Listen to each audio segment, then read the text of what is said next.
থাকতো যদি পাখির মতো আমার দুটি ডানা, উড়ে সাগর পাড়ি দিতাম ও যে সোনার মদিনা। আল্লাহুম্মা সাল্লি আলা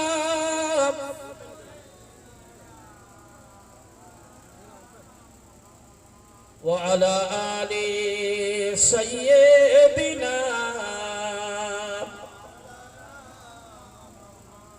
ও সোনার মানিকেরা, তাই আমি আপনাদেরকে মনে করিয়ে দিতে চাইছি, আমরা গরিব, আমরা অসহায়, দিন আনতে পান্তা ফুরিয়ে যায়, আমাদের হাতে হোটেল পয়সা নেই, আমরা টাটা নয়, বিল্লা নয়, গোয়েঙ্কা নয়, আমরা কোটিপতি নয়। এ জওয়ান যুবকেরা, তারপরেও তো আল্লাহর ঘর বানানোর জন্য আমরা তৈরি। প্রিয় নবী উটের পিঠে চড়ে রওনা হয়েছেন। আল্লাহর নবীর উষ্ঠিটা, আমার নবী পাকের কসওয়াটা হঠাৎ আল্লাহর এক জমিনে গিয়ে হাঁটু গেড়ে বসে পড়ল। আমার নবী পাক উটের পিঠ থেকে, সওয়ারির পিঠ থেকে নেমে পড়লেন। আমার নবী পাক লক্ষ্য করে দেখে আমার নবীর কসওয়া আল্লাহর জমিনে যেন সিজদায় রত আছে। আমার নবী পাক ঘোষণা দিলেন, এ আমার সাহাবায়ে কেরামেরা, একটু খোঁজ খবর নাও তো বাবা, এই জায়গাটা কার, জমিনটা কার, এই জায়গার মালিকটাকে, একটু খোঁজ খবর নিয়ে আমায় বলো, একটু খোঁজ নাও তো বাবা। নবী সাহাবায়ে কেরামেরা খোঁজ নেওয়া শুরু করে দিলেন। খোঁজ নিতে গিয়ে লক্ষ্য করে দেখা গেল ওই জায়গার মালিক যিনি, তিনি আর পৃথিবীতে বেঁচে নাই। আল্লাহর ডাকে সাড়া দিয়েছেন। বর্তমানে তার দুটি নাবালক মাসুম দুটো বাচ্চা বেঁচে আছে, এতিম এসির বাচ্চা দুটো বেঁচে আছে। ওরাই হলো ওই জায়গার মালিক। আল্লাহর নবী সাহাবায়ে কেরামেরা খোঁজ করতে করতে ওই বাচ্চা দুটোর কাছে পৌঁছে গেলেন। ও বাবা, এতিম বাচ্চারা, আমরা নবীর সাহাবী তোমাদের কাছে এসেছি। ও বাবা, আল্লাহর নবী তোমাদের একটা জায়গা আছে, ওই জায়গাটা আমার নবী পছন্দ করেছেন, আমার রাসূল মনোনীত করেছেন, নির্বাচন করেছেন। আল্লাহর একটা ঘর তৈরি করার ব্যাপারে আমার নবী পাক ওই জায়গাটাতে আল্লাহর ঘর, মসজিদ বানাতে চায়। বাবা ছেলে, তাই আমরা তোমার কাছে এসেছি। এই খোঁজটা খবরটা নেওয়ার পরে আমার নবীর দরবারে এসে পৌঁছালেন। ইয়া রাসূলুল্লাহ, ইয়া হাবিবাল্লাহ, ওই জায়গার যিনি মালিক তিনি বেঁচে নাই, তার দুটো এতিম বাচ্চা, অনাথ অসহায় বাচ্চা, ছোট ছোট মাসুম বাচ্চা আছে, তারাই হলো ওই জায়গার মালিক। আল্লাহ রাসূলের কাছে এই মর্মে সংবাদ যখন পৌঁছে গেল, ওদিকে দুই ভাই, বড় ভাই ছোটকে ডাক দিয়ে বলে, ছোট আয় ভাই আয়, একবার আমার কাছে এসে বস। ছোট ভাইকে ডেকে কাছে বসিয়ে বলে, ছোট আব্বা জান তো হায়াতে নাই, এই জায়গার মালিক হলাম আমরা দুই ভাই, কিন্তু এই জায়গাটা আমার নবী পছন্দ করেছেন, আমার রাসূল পছন্দ করেছেন আল্লাহর ঘর মসজিদ বানাবার ব্যাপারে। ছোট তোর অভিমত কি বল? ছোট বলে, বলো ভাই, এটাই তো আমি শুনতে চাইছিলাম, আমি জানতে চাইছিলাম তোমার অভিমতটা কি। তোমার যদি কোনো রকম অসুবিধা না থাকে, আমার তরফ থেকে কোনো বাধা নাই। চলো দুই ভাই নবীর কাছে যাই, চলো দুই ভাই নবীর সম্মুখে যাই। আমরা দুই ভাই আমার নবী পাকের কাছে গিয়ে আমাদের আব্বা জানের দিকে লক্ষ্য করে আল্লাহর ঘর তৈরি করার ব্যাপারে আমাদের এই জায়গা লিল্লাহিয়াতের উপরে আমার নবীর কদমে দান করে দিতে চাই। ভাই আলোচনা করে নবীর দরবারে এসে পৌঁছালেন। আল্লাহ রাসূলের কাছে এসে সালাম দিলেন, ইয়া রাসূলুল্লাহ, ইয়া হাবিবাল্লাহ, আমরা সেই দুই ভাই এতিম অনাথ দুই বাচ্চা, আমরা আপনার কাছে এসেছি হুজুর। আমরা সব জানতে পেরেছি, আমরা শুনতে পেরেছি আমাদের জায়গাটা আপনি আল্লাহর ঘর মসজিদ তৈরি করার জন্য পছন্দ করেছেন। আল্লাহ রাসূল বললেন, বাবা আমার কসবা, আমার উষ্টি ওই জায়গাতে আল্লাহর দরবারে সিজদা দিয়েছে, তাই আমি রাসূল সিদ্ধান্ত নিয়েছি আমার জানোয়ারটা যখন এই জমিনে সিজদা দিয়েছে, এইখানে আমি আল্লাহর ঘর মসজিদ তৈরি করে সিজদা দেওয়ার ব্যবস্থা করে দিতে চাই। ইয়া রাসূলুল্লাহ, ইয়া হাবিবাল্লাহ, ওগো আল্লাহর প্রিয় হাবিব, আমরা দুই ভাই আলোচনা করেছি। হুজুর আমাদের আব্বা জানের সাবরসানি, আমার আব্বা জানের আত্মার শান্তির দিকে লক্ষ্য করে দুই ভাই আমরা আলোচনা করে সিদ্ধান্ত নিয়েছি, আমার নবী যখন মসজিদ তৈরি করার ব্যাপারে আমাদের জায়গাটাকে পছন্দ করেছে, আমাদের জমিটাকে পছন্দ করেছে, তাই নবীর পছন্দকে প্রাধান্য দিয়ে, নবীর পছন্দকে গুরুত্ব প্রদান করে আমরা দুই ভাই আমাদের আব্বার নামে আল্লাহর ঘর মসজিদ তৈরি করার জন্য এই জায়গা আপনার কদমে দান করে দিলাম। আর একটু জোরে বলা যাবে না? এ জওয়ান যুবকেরা, প্রিয় নবীর কাছে যখন দুই ভাই এসে জায়গাটা দান করার কথা বললেন, আল্লাহ রাসূল বললেন, না বাবা না, না বাবা না, আমি তোমাদের কাছ থেকে জায়গা নিতে পারবো না। ও বাবা ছেলে, তোমরা বাপ হারা মা হারা এতিম অনাথ বাচ্চা, তাই আমি রাসূল আমি সিদ্ধান্ত নিয়েছি, আমি আমার সিদ্ধান্তের কথা তোমাদেরকে বলি।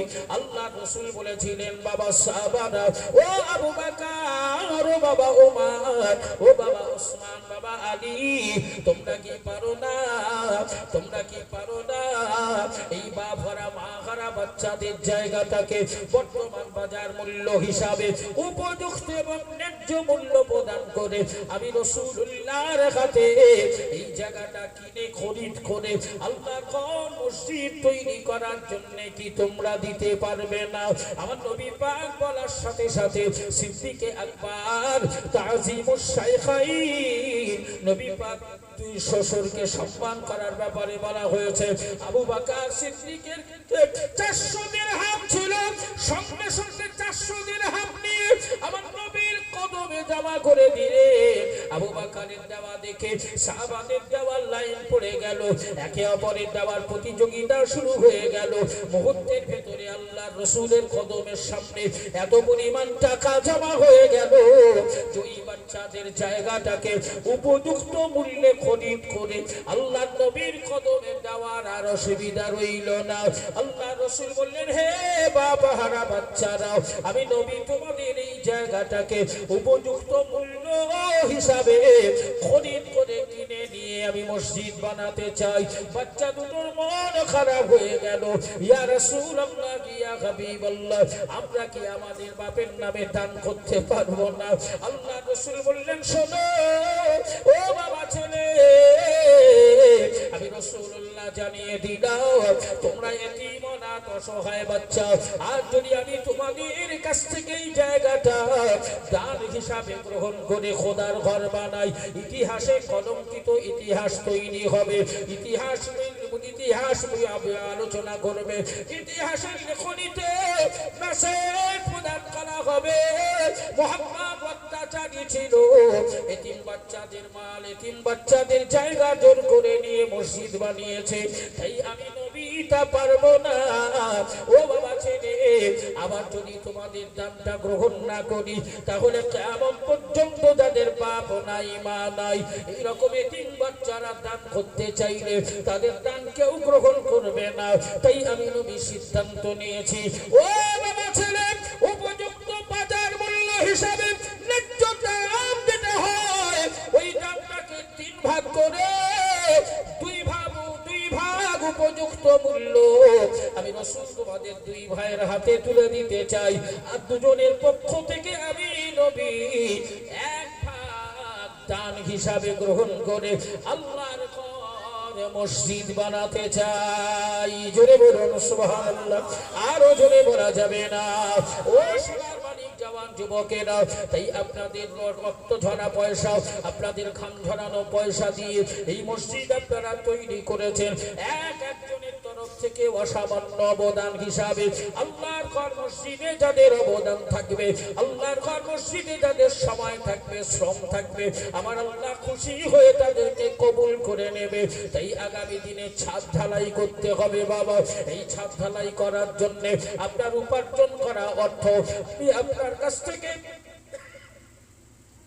1 লক্ষ টাকা দাবি করব না, আপনার 2 কামরা বাড়ি আছে, এক কামরা বাড়ি দেওয়ার কথা বলবো না।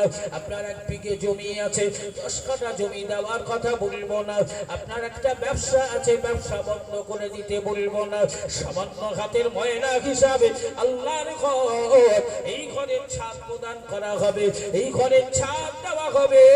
এই ঘর যতদিন আজান বাতি চলবে, যতদিন জামাত হবে, মসজিদ যতদিন বাকি থাকবে, খোদার কসম করে ঘোষণা দিয়ে গেলাম, কবরে শুয়ে শুয়ে সওয়াব মেসেজ করে আল্লাহ পাঠাবে, আপনার কবরে সওয়াব যেতেই থাকবে। তাই অসামান্য অবদান হিসাবে আপনার কাছ থেকে আমার মহব্বত এবং ভালোবাসার দাবি, ও জওয়ান যুবকেরা, এই মসজিদের যে ছাদ ঢালাই করা হবে, এই ছাদ ঢালাই করাতে আপনার তরফ থেকে একটা পক্ষ অবদান হিসাবে, এক পক্ষ অবদান হিসাবে এই মসজিদের ছাদ ঢালাই করার জন্য কে কে আছো বাবা, কে কে পারবে বাবা? খুব সামান্যতম দান, এই সামান্যতম দান হিসাবে 1 কুইন্টাল করে রড আপনি দান করবেন। 1 কুইন্টাল রডের দাতা হবে। আপনার দেওয়া রড মসজিদের ছাদে লাগানো থাকবে।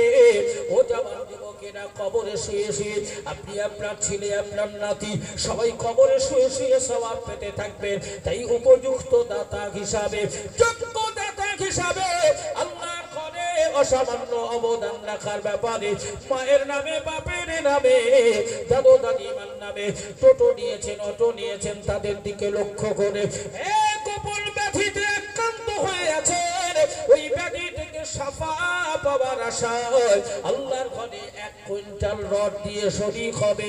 কে আছো যোগ্য দাতা? 1 কুইন্টাল রডের ব্যবস্থা করে দেবে। আমি চার করে দোয়া চাইব, আমার আল্লাহ খুশি হয়ে ওর ছেলে মেয়েদের জন্য ঘরের ব্যবস্থা আল্লাহ করে দেবে। পারবে বাবা? 1 কুইন্টাল রড কে পারবে? এখন রডের দাম খুব বেশি ছোড়া নয়, খুব বেশি হলে 6 থেকে 6.5 হাজার। 1 কুইন্টাল রড হয়ে যাবে। তাই প্রথম 1 কুইন্টাল রড দাতা হিসাবে মায়ের নামে, বাপের নামে, দাদু দাদিমার নামে মসজিদের ছাদ ঢালাইয়ের জন্য কে দেবে 1 কুইন্টাল রড? একটু হাত তুলে দেখাবে। আমি জান ভরে দোয়া চাইব। এই নামাজি, পরেশগার, ব্যবসায়ী কে আছো? চাকরিজীবী, টোটোওয়ালা, অটোওয়ালা, গরিব, অসহায়, দিন দুঃখী, 1 কুইন্টাল রড আল্লাহর ঘরের ছাদ ঢালাই করার জন্য আপনার তরফ থেকে এই সামান্য অবদান, আপনি মসজিদের একজন দাতা হিসাবে আল্লাহ আপনাকে শামিল করবে। 1 কুইন্টাল রড কে দেবে?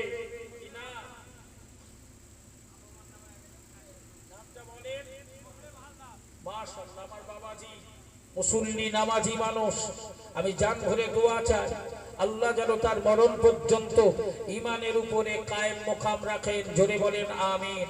তার এই দানকে কবুল করে খোদার ঘরের ছাদ ঢালাইয়ের ব্যাপারে আমার আল্লাহ যেন সমূহ ব্যবস্থা করে। জোরে বলেন আমিন। আরো জোরে বলেন আমিন। নারাই দেখবে। 2 নাম্বার টাকা হাত তুলে দেখাবে। 2 নম্বরে 1 কুইন্টাল রড দেবে। আব্বা মায়ের নামে আমার বাবাজি তিনি দেবেন। 2 নম্বরে কে আছো বাপের যোগ্য সন্তান? 1 কুইন্টাল রড দেবে। কে পারবে? 1 কুইন্টাল রড পারা যাবে বাবা? 1 কুইন্টাল রড দেবে। 100 কেজি রড, 100। আল্লাহ খুশি হয়ে যাবে। তোমার ছেলে মেয়ে সন্তানাদিদের ব্যাপারে আমার আল্লাহর তরফ থেকে ব্যবস্থা গ্রহণ করা হবে। তারা কখনো বিপদ মুসিবতে পড়বে না। আল্লাহর তরফ থেকে তাদের রিজিকে বরকত দেওয়া হবে। দুধে ভাতে খাওয়ার ব্যবস্থা হবে। মায়ের কবরে, বাপের কবরে আল্লাহ সওয়াব মেসেজ করে পাঠাবে। ওই বাপ মার রুহানি দোয়া আমার আল্লাহ নসিব করে দেবে। তাই ওয়া খালাকনাকুম আজওয়াজা, জোড়া হিসাবে আমার বাবাজির সঙ্গী হিসাবে, জোড়া হিসাবে আর একজন 1 কুইন্টাল দেবে। কে পারবে? আর একটা হাত দেখা যাবে না? কামাই তো করো বাবা, অনেক জায়গায় তো দিয়েছো, মেলায় দিয়েছো, খেলায় দিয়েছো, ক্লাবে দিয়েছো, বিভিন্ন জায়গায় সদস্য হয়েছো। আজ খোদার ঘরে দেবে। কার ঘরে? আল্লাহর ঘরে দেবে 1 কুইন্টাল। আল্লাহ খুশি হয়ে যাবে, কবুল করে নেবে, সংসারে আল্লাহ বরকত দেবে, রুজির অভাব হবে না, রাস্তাঘাটে বিপদ মুসিবত দেখা দেবে না। আল্লাহর ঘরের যারা দায়িত্ব নেবে আল্লাহ তাদের দেখভালের দায়িত্ব গ্রহণ করবে। আর একজন হিম্মতওয়ালা একটু বাপ মায়ের দিকে লক্ষ্য করে দাদু দাদিমার কথা ভেবে 1 কুইন্টাল নট কে দেবে কি না?